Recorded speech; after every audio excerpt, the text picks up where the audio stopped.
In this lesson, we are going to implement order history screen. When user click on their name and select order history, we show list of orders here, and when user click on an order, user will see the details of that order.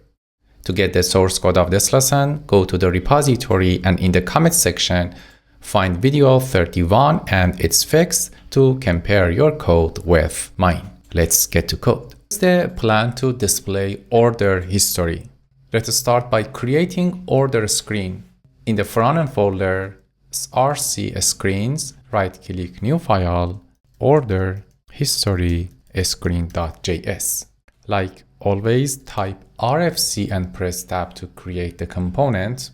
And inside the div, use helmet to set the title to order history. Import helmet from React Helmet async, and then set heading 1 to order history. The next step is like order page, we need to show loading, error, and a section to list orders. So what I'm gonna do is to use conditional rendering here.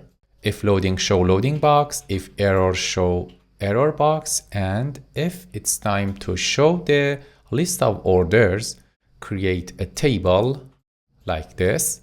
The table class name is table to apply the bootstrap table class to it.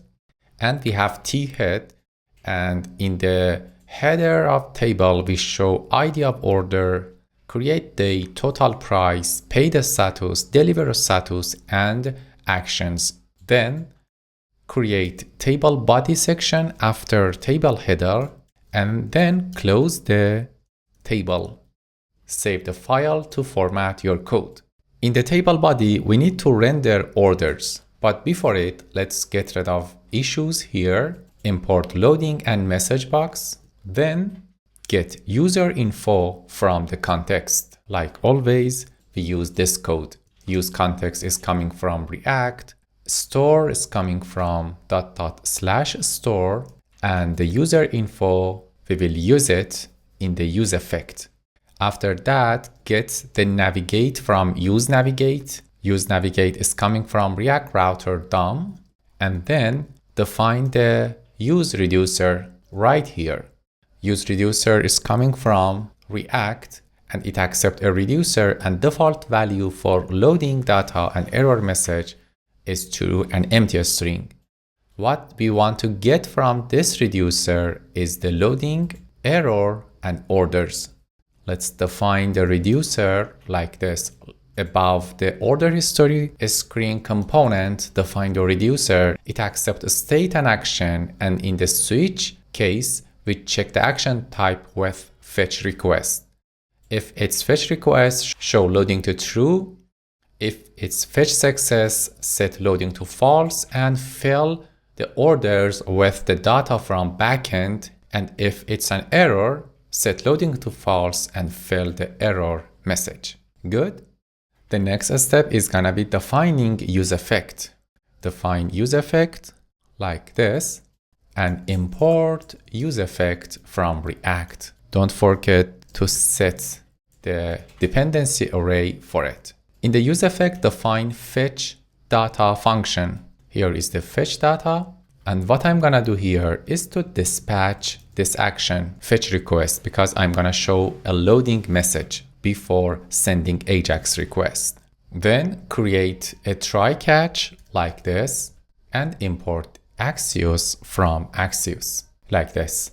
Then what we did in the try catch is to send an AJAX request to this API/orders/mine. And what we want is to get the orders of current user.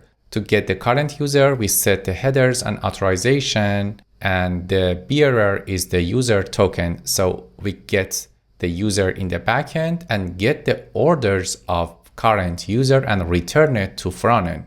Import get error, scroll up, and import it from utils folder.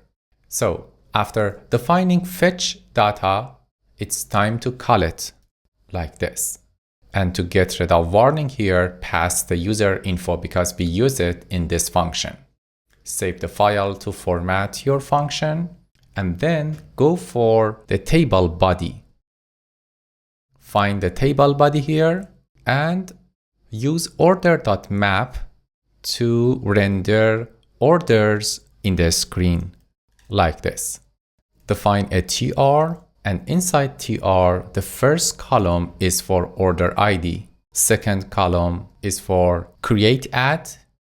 It's the date of order. I'm using substring to only show the date part, not the time of order. Then total price. And here is a conditional rendering for the paid status. If it's paid, show the date of payment, otherwise show no. Do the same for the delivered. We implement the delivered in next sessions. And the last table cell is for details of the order. Create a button. It's coming from React Bootstrap. Set type to button and variant to light. And for onClick, navigate user to the /order/order ID.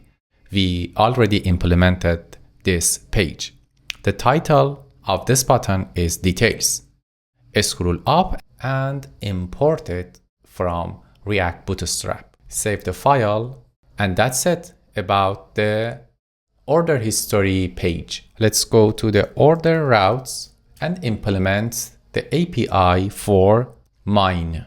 It's very simple. Just find the get/id and right before it define this order router, because if you put it after it, the mine is gonna be handled by this API, not this one. What I did here is to just use order.find, but the filter is based on the user, and the user is coming from rect.user._id. It's coming from the is_of middleware, so it returns the orders of current user. Save the file and go to app.js to add a route for it. Right after this, define order history and import order history screen from this address. Good. Let's check the result. Click on your name and select order history. Awesome. Here we have list of all orders created by current user. As a last part of this lesson, I'm going to move the menus in the header to the right side and make it responsive. To do that, find the nav right here in the app.js and set expand to larger screen. Then, after the Amazona for this nav, define navbar.toggle and set area controls to basic navbar-nav. Use this component from React Bootstrap. It's navbar.collapse.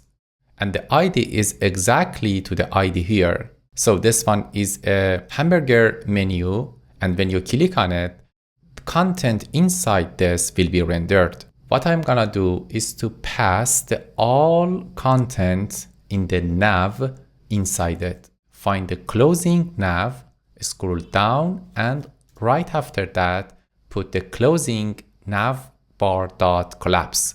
Save the file to format your code.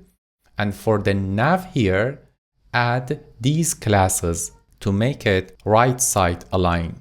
After me-auto, make the width to 100% and justify content to the end to push it to the right. Save the file, and here is the result, much better.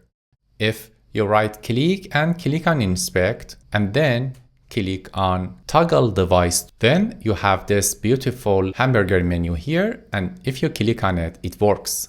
If you close it, because of this attribute, when it expands to larger screen, there is no need to show the hamburger menu and make it collapse. If I click on my name and click on order history, I can see list of history here. Awesome. That's it about this lesson. Let's review what we did. In the order routes, we created a new route to return list of orders of current user. I mean the order history. In app.js, we imported order history screen and we used it as a new route. In the route section, also we updated the navbar to make it responsive, and at the end we implemented order history screen. It shows list of orders of current user. That's it about this lesson. Until next lesson. Bye bye.